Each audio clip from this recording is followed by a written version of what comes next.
Alors, on va se changer pour rentrer dans les salles de culture cellulaire, donc là où on fait les peaux. On va mettre des surchaussures, une charlotte et une blouse. Et on va se laver les mains.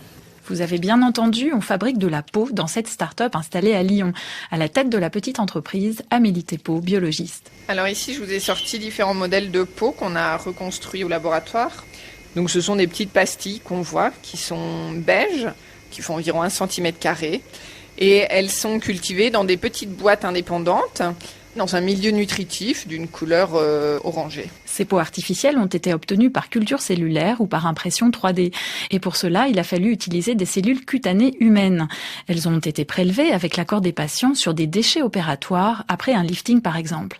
Mais à quoi peuvent donc bien servir ces petits échantillons de peau reconstruite ? Ces cultures de peau servent pour les industriels de la cosmétique. Ça nous sert à faire des tests d'efficacité des produits. Par exemple, un industriel qui viendrait nous demander de tester une crème qui permet de lutter contre le vieillissement et la pollution pour les peaux asiatiques. On va lui recréer spécifiquement une peau avec des cellules issues d'un donneur âgé de type asiatique. Et ensuite, on va recréer au laboratoire des modèles de pollution. Et sur ce modèle de peau, ainsi, on va pouvoir tester le produit du client.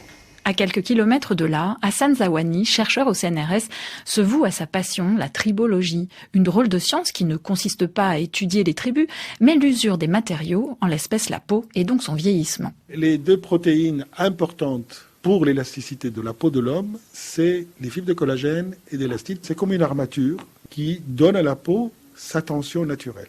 Et au fur et à mesure qu'on avance dans l'âge, il y a un relâchement de la tension de ces fibres-là.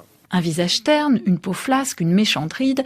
Pour Hassan Zawani, le physicien, et ses collègues, ce n'est pas de la disgrâce, mais de la mécanique.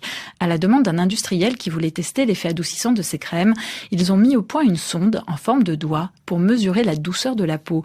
Roberto Vargiolou, chercheur. Pour cela, on s'est inspiré de la pulpe du doigt, tout simplement. C'est-à-dire qu'on a remplacé les mécanorécepteurs du doigt par des capteurs de vibration.